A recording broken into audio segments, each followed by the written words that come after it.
Good morning, my movie-loving brothers and sisters. Thank you for joining on this Friday morning on the Screen Talk Live YouTube channel where we talk about all things movies, TVs, and other screen-related news.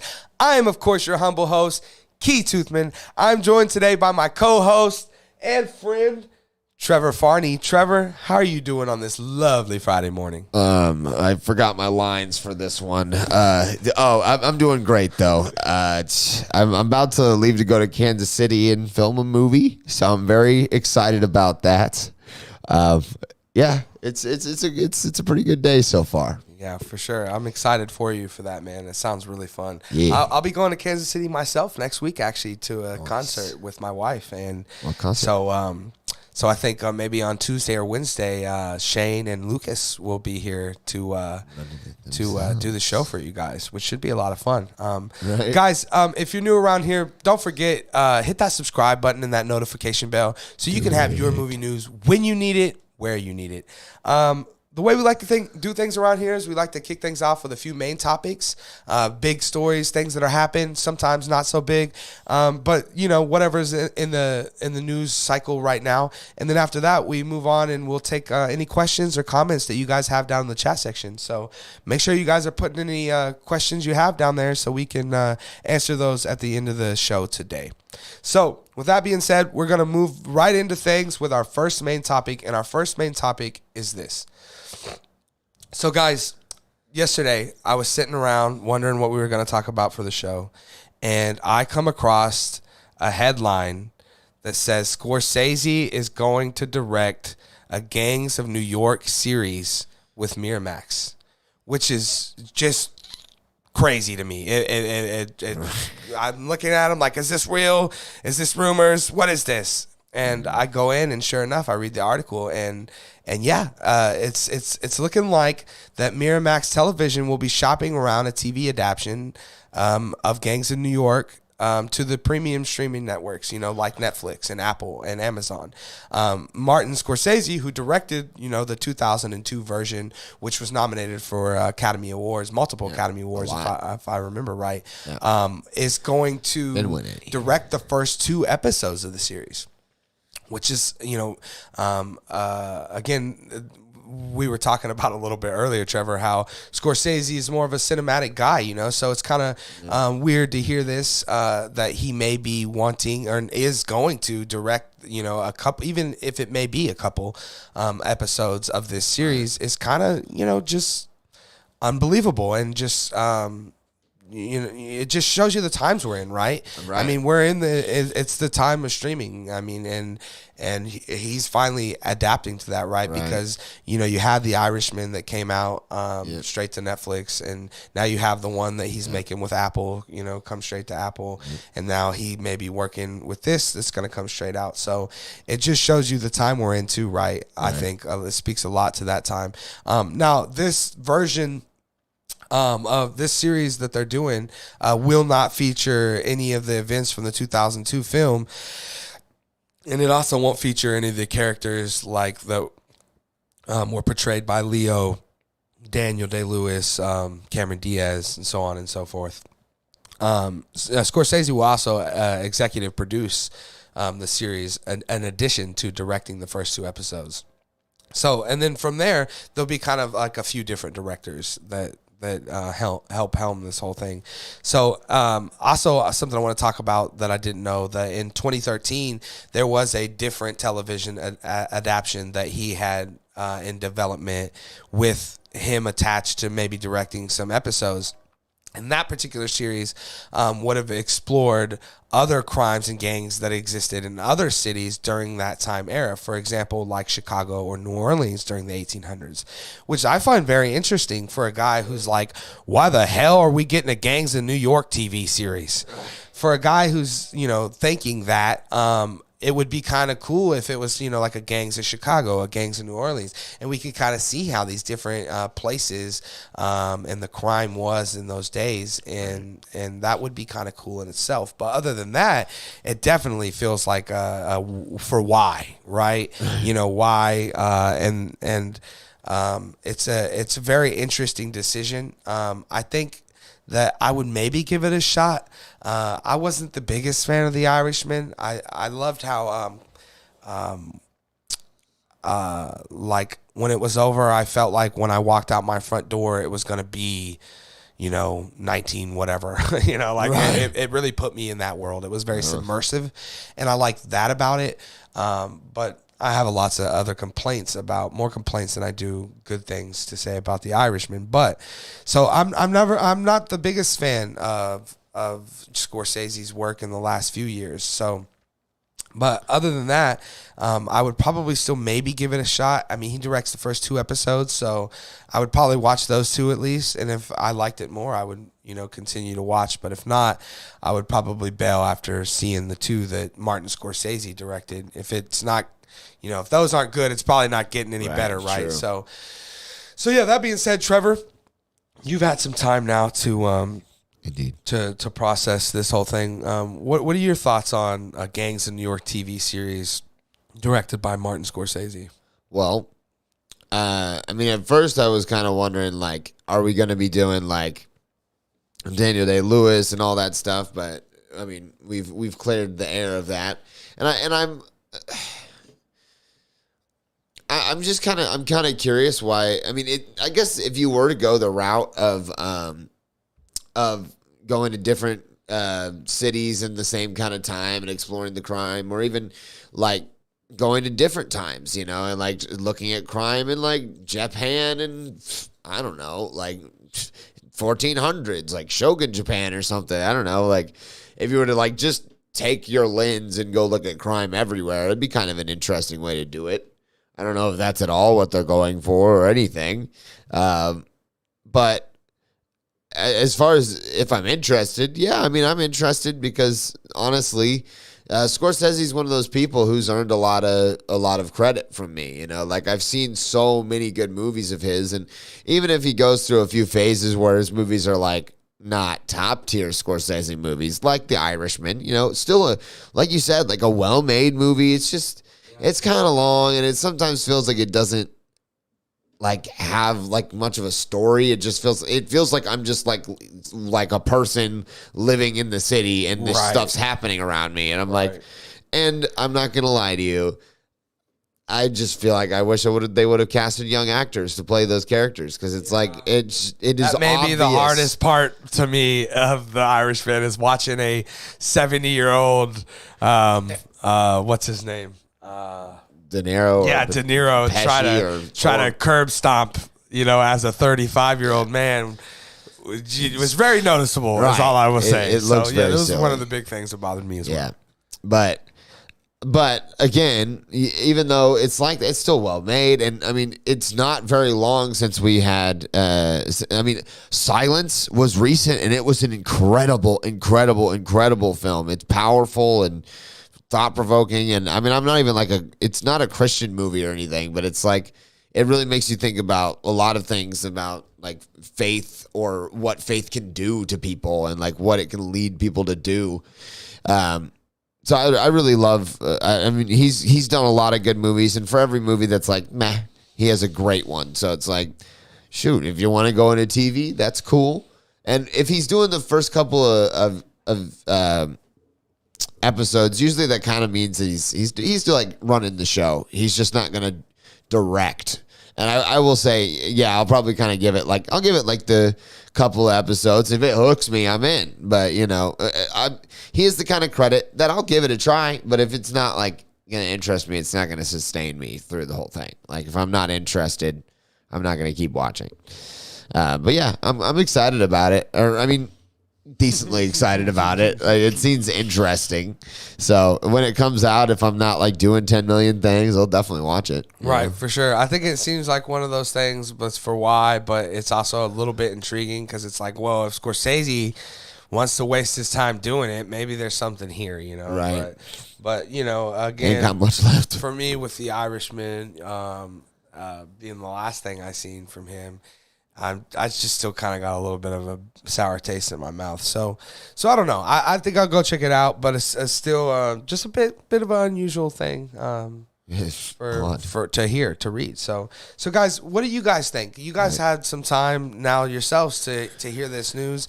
There's a Gangs of New York TV series or streaming series coming to one of these big apps, right? Directed 2 episodes directed by Martin Scorsese. What do you guys think? Let us know down in the comments section below. What are you guys' thoughts on all of this? Guys, after that, we're going to move on to our second main topic today. And our second main topic today is something we were talking a little bit about on Thursday's pre-Hulk, She-Hulk pregame show. And that is Harrison Ford and Captain America 4 New World Order, playing Thunderbolt Ross or Slash, the Red Hulk. And again, me and Lucas talked about this a little bit on the show. If you guys haven't, go check that out. But yeah, so I would love this. I would love Harrison Ford to play Red Hulk specifically, let alone Thunderbolt Ross. Right. We've been hearing these murmurs for a little bit now. Like I said, and they're starting to really kind of come into a real thing here. And so this is coming to us from Screen Rant. And Screen Rant is saying that Harrison Ford in the MCU is these murmurs are kind of gaining more footing, and it's now being heard that he may actually be making his appearance in Captain America 4 New World Order. And again, this is very interesting to me, that we have the idea that we have this great actor Harrison Ford who has played tons of iconic roles for us, right? He's Han Solo, right? He's all these things, but he's Indiana Jones, right? And he's in the later stage of his career where it's going to be a lot harder for him to play things like that demand so much physicality out of him. So I think this is great, because Thunderbolt Ross himself probably isn't doing too much physical, and then Red Hulk, you can mocap somebody and just put his kind of likeness on it, right? And so I think this is kind of a match made in heaven. Now, that being said, Trevor, something you said a little bit ago, and I just wanted to touch on for sure, is that William Hurt was a great Thunderbolt Ross. Yeah, he was. And if anyone deserved to be Red Hulk, it was William Hurt, man. Yeah. And rest in peace. It's too bad that he didn't get to reprise that role and continue and to get to that point to be a Red Hulk or something. But that being said, if we gotta, if he's gone, which he is, and we can't get him back, then Harrison Ford sounds like a good option to me. I mean, I'm not the biggest Harrison Ford fan, to be honest with you, but I'm a fan of Red Hulk, and I think that this match kind of works. I imagine the Red Hulk with the mustache, and it being this very military heavy Red Hulk. Like I think Harrison Ford could definitely do that, and I think it'd be really cool to see. And I think that, like we were saying, Trevor, that I think that this new Captain America movie kind of has everything working against it, right? So it does. It's the 4th movie of a character that is now gone. So we don't have Chris Evans, we don't have Steve Rogers, we don't have our Captain America, but it's still Captain America 4, and you're bringing in Sam Wilson as Captain America, Anthony Mackie, who again, I love and adore Anthony Mackie as a performer, as a human, as an actor. So I'm glad that he's getting this chance. I really am. But we did have Falcon and the Winter Soldier, right? And it was kind of meh, right? It wasn't bad, but it wasn't great. It didn't do anything to make you remember it, really, Right. And then coming out of that, what it kind of opened the door for was this new Captain America movie. So it should have probably got us a little bit more excited and ready to go for this. But at the end of the day, as much as I love Anthony Mackie and I love, him taking on the mantle of Cap and his uniform and all of it, I really do. I'm just not very excited for this movie. And I think that I don't hear a lot of excitement for it either. You know, in our group, it's not something we hear. You know, when we're talking about stuff, people will be like, "What about Captain America 4, man? Can't wait for it." You know, it's just not something that we're all very hype about. So I think this helps the movie a lot, right? Oh, yeah. It adds a lot of gravitas. It adds a lot to it by saying, "Hey, you know." We got one of the staples, baby. Yes, right. We got Harrison Ford coming in to play William Hurt, and he's making his debut in Captain America 4. And I think that would add a lot to this film and bring a lot more hype to it for a film that, again, right now just doesn't kind of have a lot of steam behind it, right? Mm-hmm. And so I think this would be big for it. I think if this is true, guys, if these keep in mind, these are still rumors, these murmurs, these are whispers right now. And I know they've been going on for a while, so they're starting to become some feel of truth to them. But they still are what they are, which is just a rumor. But my point is this. If this is true and you do have Harrison Ford on board to play Thunderbolt Ross and potentially Red Hulk, then this is something you just come out with and you announce right away, right? Yep. And you bring this to the fans and you guys say, hey guys, get excited more for Captain America 4, because you're going to see Harrison Ford play Thunderbolt Ross. Right. I mean, I think that's cool. I think that adds more excitement to this film than honestly anything has. For me, it would if they did announce it. I mean, just the idea of it is honestly more. I mean, we're talking about it today, right? I mean, we don't talk much about Captain America 4 at all, but yet we're talking about it today because our boy Harrison Ford could potentially be playing Thunderbolt Ross, and that just goes to show you that it would bring a lot to this film. So.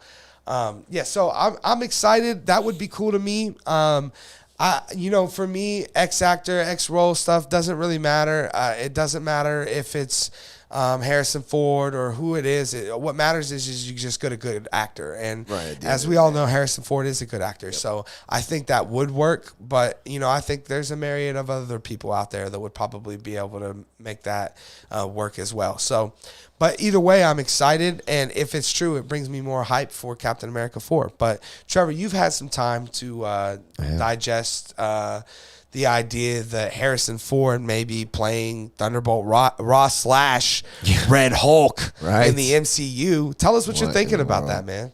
I mean, I'm just going to start with seeing a Red Hulk on screen. Just that alone, knowing that would be in Captain America New World Order, gets me at least more excited than I was, which was not. So, to be honest, I didn't even... probably someone told me it was coming. I probably knew somehow it was coming, but I didn't know it had a name. I don't think I've talked about it yet or put it in my consciousness that it exists. And, having a Red Hulk in there, that's a start, and that's just to see that. It would be so cool to see Red Hulk, on the screen. And, and I think you're right. Marvel's, just in general with Marvel as a whole, I think they need a little bit more things to get it kind of hyped, because the last two shows have been pretty good. She-Hulk was a pretty good show, and Miss Marvel was a really good show, but I think a lot of people didn't even give, especially Miss Marvel, a chance, so it didn't even get the chance to hype people back up. So people are still kind of on that Hawkeye vibe, which really Hawkeye almost made it to where I was like, man, maybe I don't watch these Disney Plus shows,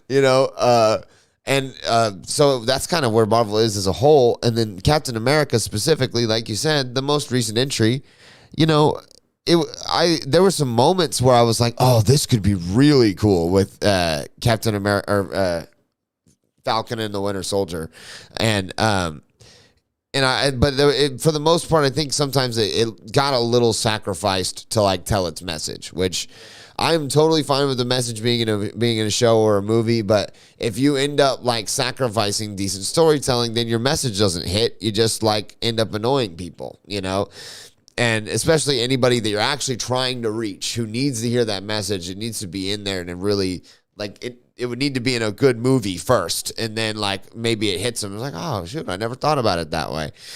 But, I mean, for the most part, I thought it was pretty good. But, again, was it Cap 2? No. Was it Civil War? No. Was it even Cap 1? No. But, so it's like, a lot of that is like, you know, I'm excited to see Mackie as that. So what, you know, that is the real circumstance of not only Cap, but, you know, the Marvel as a whole. And you tell me now. I mean the concept at all. I mean, when we got the Falcon Winter Soldier show, right? The concept of all to us of out of this, we may end up with a Captain America movie, number 4, starring Anthony Mackie as Captain America. That never crossed our minds at all. No. Like that's definitely a for why. Who's that for? You know, who's asking for these kind of things? It reminds me a lot when Star Wars announced that they were going to make Rogue One and Solo, a Star Wars story.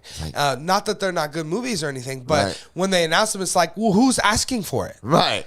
We just had Harrison Ford back as Han Solo, literally just like a year before, and then now you're gonna make a Solo movie without Harrison Ford, and it's like, who gives a damn? Like, could have just made a what Han Solo's been doing movie, and I would have watched that. Right, and I think sometimes the question is that, and I think that's the question here with Captain America: A New World Order with Anthony Mackie is who's this for and who's asking for it, because I don't know many people. What's the intrigue point? You know, what is it? I don't know many people that are just in love with this character, or, you know, or again, the people that I do know are in love with Chris Evans as Captain America. So I think it's gonna be, again, I think this movie has everything working against it. So it's a real uphill battle. So they need, honestly, they need what help they can get. And listen, Marvel, if Harrison Ford, friend to Wichita, driver of actual planes, survivor of crashes at age 70, is at your doorstep asking to play something, you give him the chance. Because when Harrison Ford gives a shit, like, he's great. Like, he is. There are times when I will forget how good of an actor he really is, because he'll do some like stuff where he obviously was just there for the paycheck, and then he'll do one. Like, honestly, Age of Adelaide is not that great of a movie. It's interesting, and it's kind of fun, but he is great in that because he cared, and he was like, he really gave a subtle, quiet, great performance. So he's a great actor. He has some of the biggest star power that the world has ever seen, and then specifically, beyond all of that, the fact that he would fit this character perfectly. An aged, grizzled badass that can't really do what he used to when he's in this old form, but gets the chance to be a Hulk where all that shit goes away. That is the role that could define the later years of Harrison Ford's career, and it would get me. I would be like, all right, now that would probably be I would actually put it high in my excitement category, because that's fascinating. Yeah, it's totally how we could end up remembering him, right? Right. If all goes as planned, right? As well as it could. Yeah. We would remember, imagine, a young generation, my daughter, being like, oh, yeah, you mean the guy that played Red Hulk? Right. We'd be like, you mean Han Solo? Right. I'm glad you know who he is. But it totally could be that. Yeah, exactly. It totally could be. And that dude's looking for something like that. A dude with a career like that, you don't go for those accolades unless you keep going for those accolades. For sure, for sure. And he's not getting no younger. He's an old man now. And like I said, I feel like this is kind of a match made in heaven kind of thing. He was friends with William Hurt, personal friends. So weren't we all? Right. Yeah, me, especially me. Yeah. I'll never forget the walks on the beach with my buddy Bill. Love the William Hurt Thunderbolt Ross, though, and it is going to be sucky to no longer have him with us, and that's another thing. Is like, again, if you're going to replace him, you have to hit it out of the park, because it was already one of those great pairs, So I mean, I'm sure if they gave me somebody and they were amazing or whatever, I'm gonna be fine. But I can't think of anybody I'd rather have as that character than him. Right. So, well, yeah, and now that it's out there, and that's just what's going to be on our minds for now on, right? We're just always going to imagine or want those things, Harrison Ford as Thunderbolt Ross or Red Hulk. So exactly. So yeah, it's exciting news. Hopefully we hear more. Hopefully these murmurs can turn into something more real. And of course, when they do, guys, we'll be the first ones here to bring that news to you. But until then, it's we'll kind of put it to rest as it's. Remember, it's with a grain of salt material. Just we're not really sure, but the murmurs are starting to get loud enough for Screen Rant and some of these bigger outlets to start saying, hey, we think we're hearing that he may make an appearance in Cap 4. So that's why we wanted to talk about it today. But we're going to move on to our third main topic today. And our third main topic is this. So, Trevor, I had a little bit of time to run this by you this morning when you got into the studio. Yeah. And that is that Netflix has finally made plans. Well, the plans are actually coming to fruition now. They've made the plans. And as of November 3rd, I believe, Netflix is adding a cheaper ad tier to their service. So this is not totally surprising because we knew that they were kind of working on something like this. But what is surprising to me is how dirt cheap it is. So this is coming to us from Forbes, actually, and Forbes is saying this. So we've known for some time that Netflix was planning to launch a new, cheaper subscription tier for its global video streaming service. Today, though, Netflix has finally unveiled the full details of its new Basic with Ads package. And it's fair to say that it's got a few surprises up its advert-filled sleeves. By no means all of them good. So one of the good things that I want to talk about the most here is that here in the United States where we live, it's going to be $6.99 to have a subscription to Netflix. Now, granted, there's going to be ads on there, but man, I think this is huge. I really do. I think this is going to really boost the stock I have in Netflix. No, I'm joking. It's really going to boost some revenue for them, because I think the people that don't have Netflix, what scares them off from it, right, is that price point, is that it's $14.99, or like I was telling Trevor, I pay, personally myself, I pay a $19.99 a month for the premium for 4K on multiple screens and all of this junk. And to think that, if worse come to worse and you guys stopped watching Screen Talk Live, and I could still probably afford $6.99 a month though. Yeah, barely. Barely. So $6.99 a month is pretty cheap, man. And I think that that's pretty cool. Also, it says that it would be November 1st actually that it releases in Canada, and November 3rd here in the States. And I guess they have a time for it even too. So at 9 a.m. you'll be able to jump on there and do that. But so the other things that come with this that are, I think, are need to know things that do kind of affect the idea of, hey, we're watching Netflix for $6.99 a month, and that's this. So if you look over here at this article again, back to this article from Forbes, I'll read this right out of the article. Particularly problematic for me is the surprising news that the maximum picture resolution for Basic with Ads tier will only be 720p. That's not even a full HD. At a time when almost all TVs you can buy these days are native 4K, right? And that's so true. So I think that's pretty big, guys, to think that, you'll be watching standard cable looking Netflix too. So you're not only are you not going to get 4K and HDR and Dolby Vision and HDR10 or whatever those great things they have on there. Not only will you not be getting those, but you won't be getting basic 1080p Blu-ray.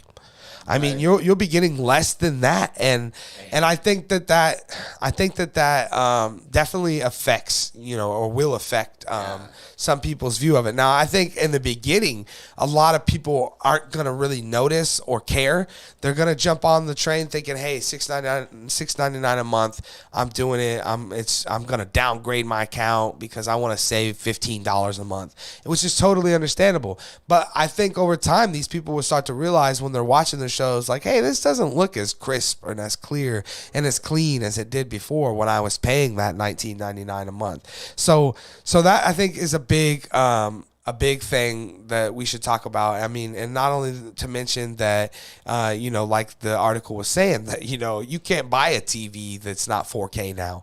So I mean, if every TV has 4K, then why isn't that just the standard? Right. Why would I have to pay more for what should be a standard, right?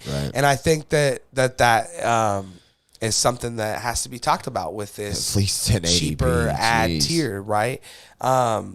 Okay, and so, yeah, moving back over to the article a little bit. And so then there's the ads, they say. Obviously, we've always known that there were going to be ads involved, but Netflix has confirmed today that these ads will be between 15 and 30 seconds each and will play for an average of 4 to 5 minutes per hour of viewing. That seems like quite a lot of ads to me, right? Right? Jeez. Right, and as they state here in the article, don't forget that you're still going to be paying, nearly $84, for the whole year, and that's man, it's just a ton of ads, and the 720 thing, I think, really, really affects it for me personally. So for me personally, I'm going to just be honest with you guys, this takes it completely off the table for me. Like, I have a $3,500 TV and a $2,000 couch and a $500 sound system and everything I could want, and I will not settle to watch something at 720p. Right. I just won't do it. I won't do it. I don't want to do it, and I will literally refuse to watch something if I know I can get it in a different way later. I say all the time here on the channel how we had the Ant-Man trailer leaks and we had all these leaks, and I'm not gonna do it. I'm not gonna watch a 240p. I wouldn't watch a 720p version of those dang things. I want to see the full 4K version when Marvel puts it out on their YouTube channel or wherever, whatever. But I will, as a guy, as this article brings up, how we've gotten into this. We're in an era of home media being, we bought a TV. My wife bought a TV for the studio in here that's 65 inches, and it was like $250. That's the world we live in right now. So yeah, I don't want to settle. I don't want to go back. I've spent all this money and all these things so I can watch, stuff in its best quality. I'm still thinking about maybe potentially upgrading to an 8K TV. Right. For me, guys, personally, again, the $6.99 price point tier is just would not be an option for me just because of the 720 aspect ratio. I just again, I won't accept it. I would rather wait and watch it in a way that I could see it, and if I had to pay more to do it, I would rather do that. So I think that that coupled with the amount of ads, you could, scare away a lot of people like me who at first when I was hearing about this was thinking, shoot, I'll downgrade. I'll save myself $15 a month. Right. But now as a new customer coming into this and you don't have Netflix at all because it's, the price point again has scared you away at $20 a month. As a new customer that wants to be in the in with Netflix, when Stranger Things is happening, or what was the Korean one that was real big? Squid Games. Squid Games, yes, right. Yeah, Squid Games. And when all these things are happening, you just want to be a part of it. This gives you a chance, to come in, still have those things. And maybe, for a lot of people that are paying that cheaper price tier too, they're watching these things on their cell phone. Right.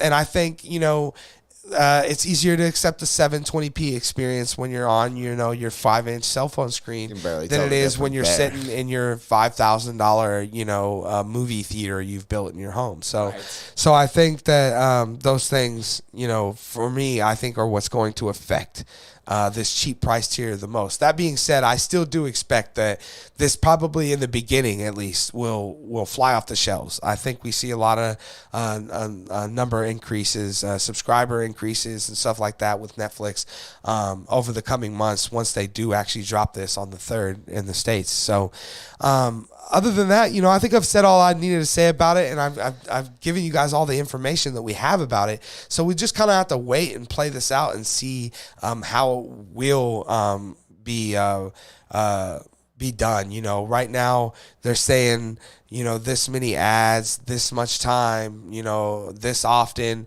Well, we don't really quite know how that's going to feel until we start, getting on Netflix and get into a series and let those ads kind of affect us. Because as me and Shane were saying yesterday, I've been watching the Chucky series on Peacock, and some of the ad placements for there just seem so stupid and sporadic. Like, We'll get a 30-second ad, then we'll get 2 minutes of the show, and then a 2-minute ad.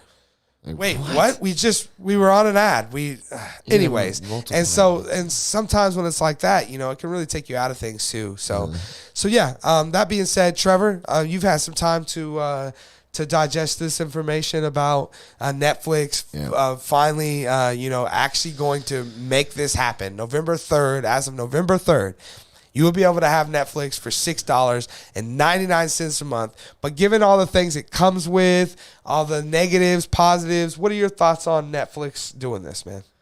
Well, in many ways, I'll break it down. So the ads part, I think it's kind of just a no-brainer, and I think they probably should have just already been doing it. Like ultimately, I, like everyone else, kind of hate ads, but I understand that they're really like a necessary evil, because really that's what's funded these movies. These things that you love so much are being funded mostly by ads, because we've talked about this before as our group, that like, how are they gonna, it would almost have to inevitably just lead to Sludgeville with streaming, because there's no way to really, there's no motivation for the people that are making these movies to throw extra money, extra time in there. Yeah, exactly. If they're not gonna suddenly make more money somehow, if there's not a chance to really make extra money on top of what you've already made.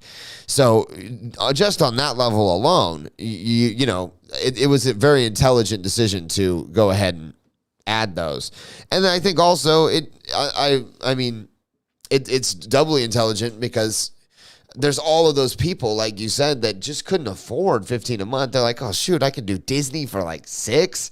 I can do like HBO Max for not that. I mean, HBO Max is probably about that much too. But a lot of those other ones, they're like not near that expensive, And because our Hulu's not that, you get Hulu, Disney, and ESPN Plus for like $5 or something. It's like $10.99 or $11.99. Right, so that's 3 whole services. Right.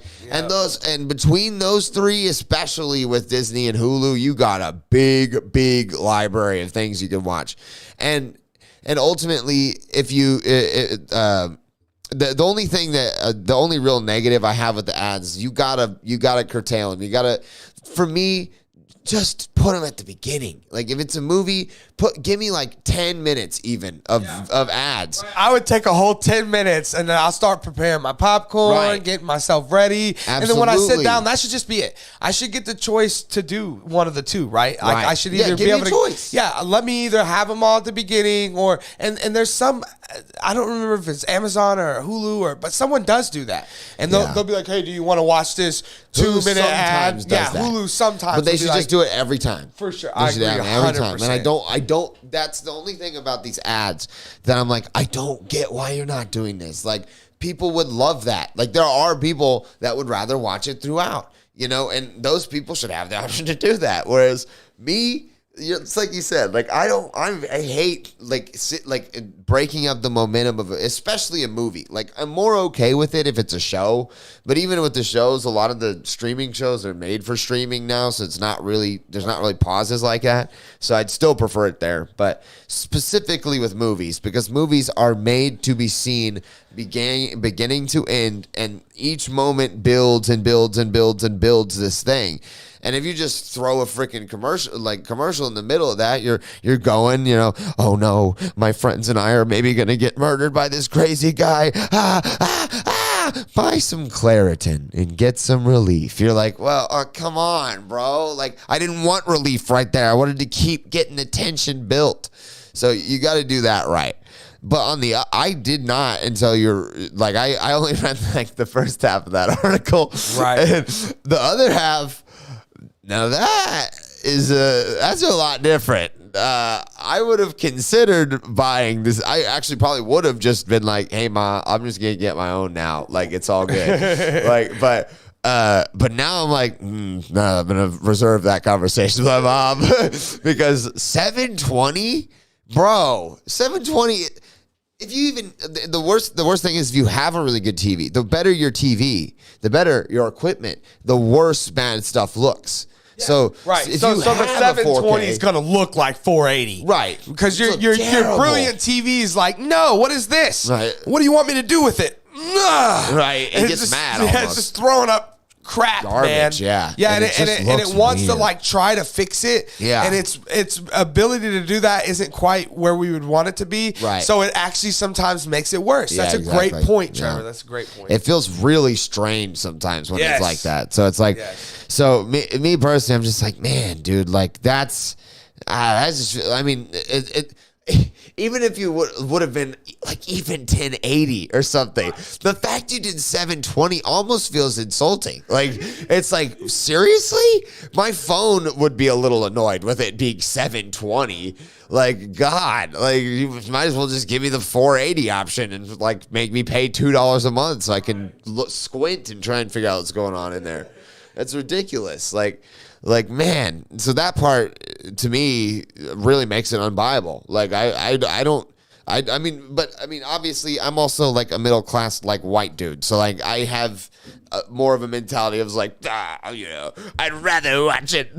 I'd rather watch it nice than not at all. First world problems for sure. Yeah, definitely. But I got to deal with the problems that I got. And personally, I don't really want to watch. If I'm going to pay the money to like have a nice TV and pay the money to like, have a nice couch to sit on, have good popcorn to eat, I'm going to want to see better than 720. You want the full experience. You want to see the best version of the film that you can, right? Because it's not even, it's out of just respect for the film, you want to, and the creators, yeah, you want to like, I see, I don't have like my TV's decent, but it's not like as good as that. And even with a TV like mine, I wanted a better one because I was watching Hellraiser the other day, and it's a real dark movie. And like these newer movies are shot to fit these newer films, and if you don't have that high definition, you almost can't see what's going on if it's like a horror movie, because it's like there's a lot of blacks and turn like all the lights out. Gotta watch it at night. Yeah. Oh, I'm aware. Yeah. I'm aware for sure. And so that's it. I mean, in a 720 with something like I know Hellraiser wasn't them, or take Dahmer. Dahmer had a lot of really dark, like kind of cinematic moments. So it was like it would be kind of hard to see on a 720. Mm-hmm. I don't know. I feel like that's kind of.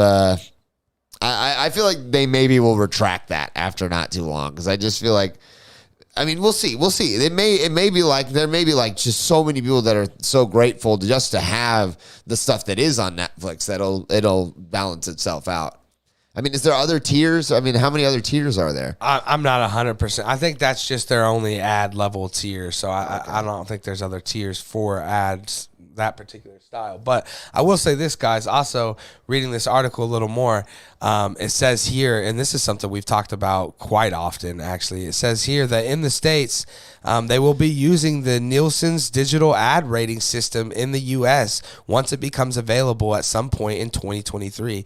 So that means that we will finally get some sort of real gauge on how many people are actually watching these things equally, Right. We don't have Disney going, well, this is how many people clicked on it, and Netflix going, well, this is how many hours they watched it, and it's all over. But now we may actually be getting that Nielsen kind of thing. It's actually coming from Nielsen, so that's pretty exciting to hear too, as well. Awesome.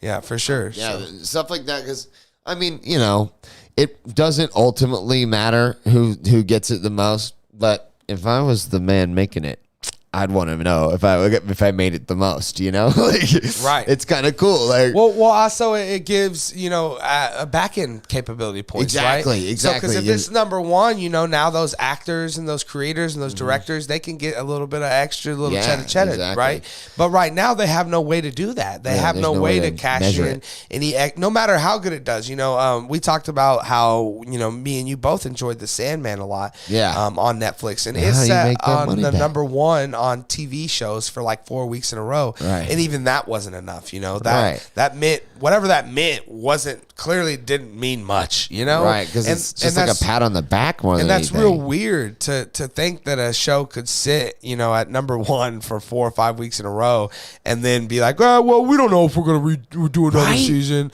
And so, but I think that this would give us a chance to really understand, not just how many eyes are on it, but how it's actually, performing, being viewed and performing.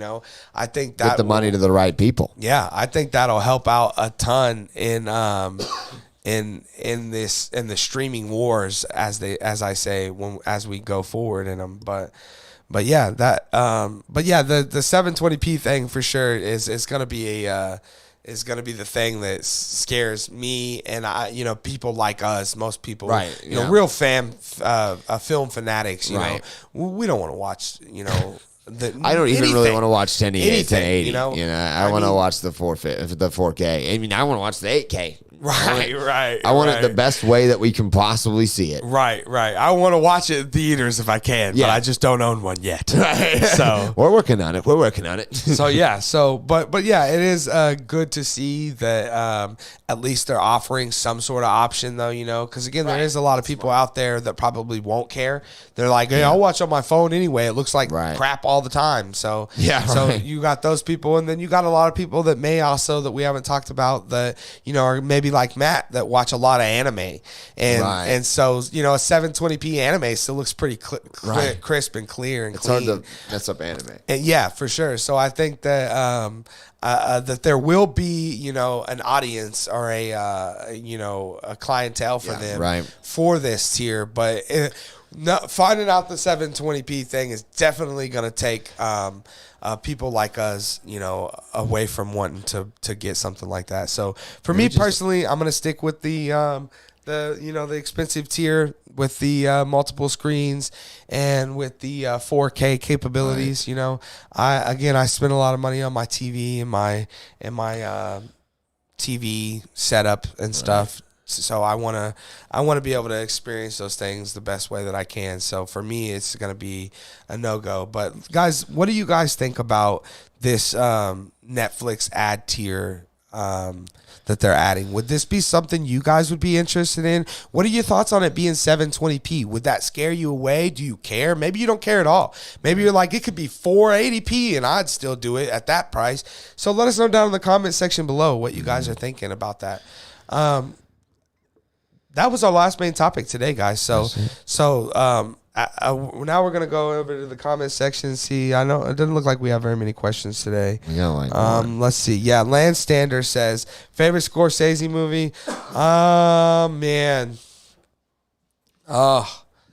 Honestly, really, it probably is Shutter Island. I mean, just because I love that. How different it is from everything that he's ever done. It's very strange. Yes, and I love that it's a horror. I love Leo. I love the twists. I really like that movie a lot. Yeah, it's a great movie. Honestly, to be completely honest, I'm not the biggest Scorsese fan.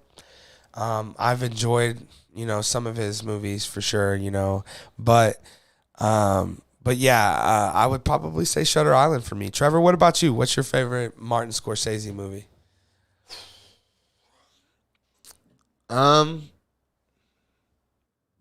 Taxi Driver.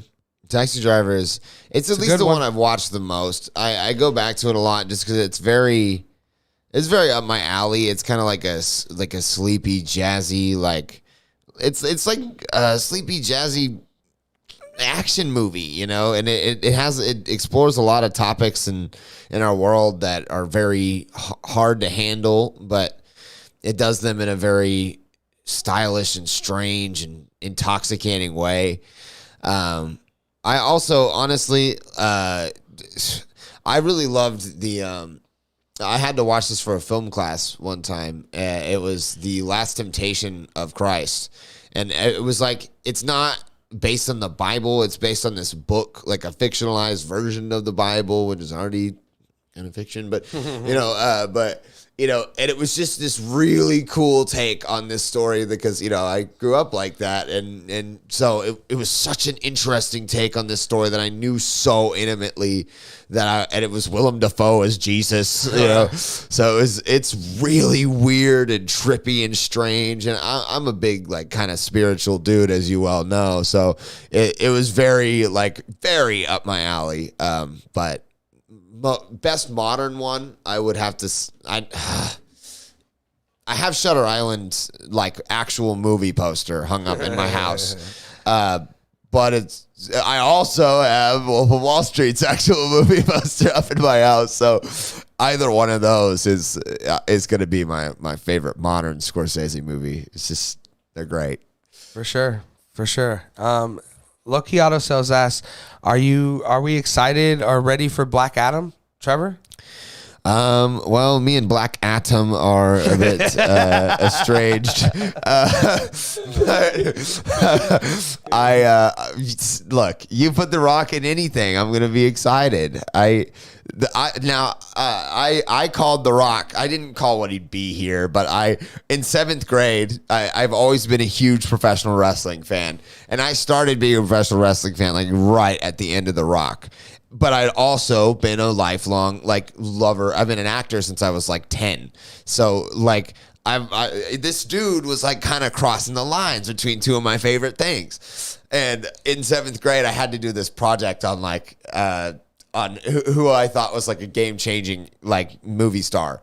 And I was like, The Rock. And they're like, and this is before he became The Rock. Game-changing movie star. He was, I think the most recent movie he was in at the time was, like, The Tooth Fairy. And they were like, okay, whatever, Trevor. And I was like, okay, I'm going to do it. And I did it, the whole thing. And it's been a source of pride as they've gone on how right I was. Yeah, man, we talked about on the show awesome. yesterday with Lucas. I don't know if you were able to catch any of it, Trevor. I saw a little bit of it. But we talked about some of the early reactions coming in for Black Adam, man. And they sound awesome. They sound like, I mean, I'm more excited now than I've ever been. I mean, I've always had some excitement just because I love The Rock and the idea of him playing, some sort of superhero or DC or Marvel or any of that. It sounds amazing. Plus, he's like literally built for it. Yeah, that's right. So I was always had like intrigue.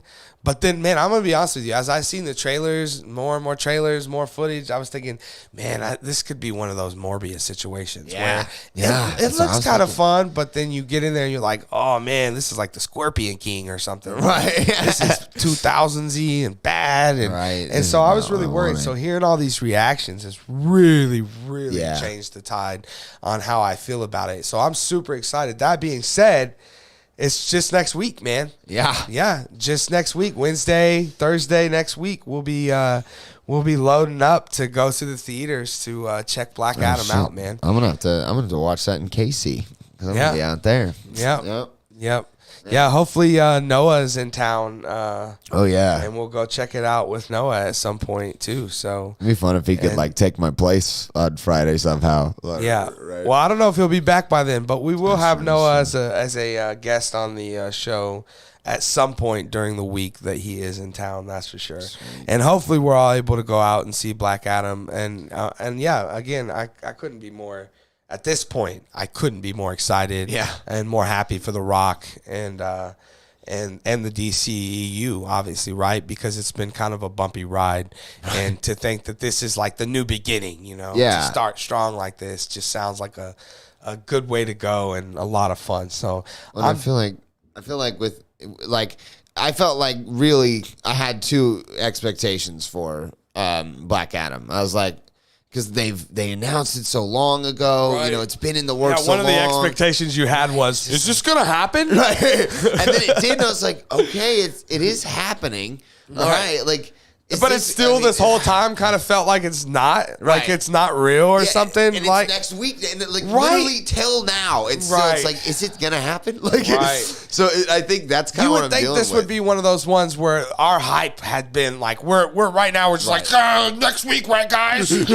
But it just kind of hasn't, right? It's kind of been like a little fizzle of hype. Then it has been this, overflowing, kind of thing, right? Which is strange because there's so many elements about it that I love, and I mean everything I've ever studied, like seen about Black Adam, I think I'm like, that's such a strange, cool character, and honestly, The Rock is perfect for it. So it's like you have Pierce Bronson as Dr. Fate. Right. I mean, come on, like what more could you want? This movie sounds like it's tailor made for us comic book fans, and yet until now I've been like, it's literally it'll be here.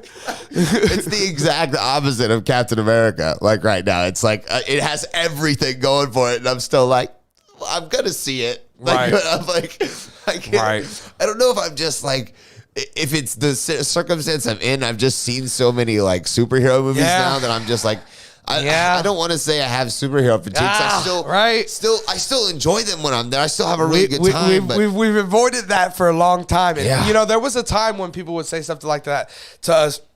And no lie, we'd be like, "You're silly." Right? Come on. You're so silly. And then we'd hear even some people be like, Shane on the show. Shane got it. Right. And he got to the point where he had to kind of bail off the whole thing. And so we've seen it even with our close friends. Right. And for me though, when Shane got off, I feel like it was kind of just getting rolling. And then now I'm starting to feel that, right? I'm starting to feel that feeling of like, okay, there's a lot of it. It's almost like I have to keep up with it now, where before, it was 2-3 movies a year. Now there's 2, 3, 4 movies a year, 5 series a year, and it ain't just Marvel, it's DC. They're doing a Spawn, they're doing Hellboy, they're doing the Sandman, they're doing Umbrella Academy, they're doing The Boys. It just goes on and on and on, right? And so it becomes a little overwhelming with all that material. But I will say this. I just want to say, and I think you'll agree with me on this, Trevor, right, is that, but when it's good, right? Yeah. And it really reminds you of what made you fall in love with it. You do get that movie like Thor, Love and Thunder, where you're like, man, this may not be what I want, and this may be what superhero or comic book movie fatigue feels like.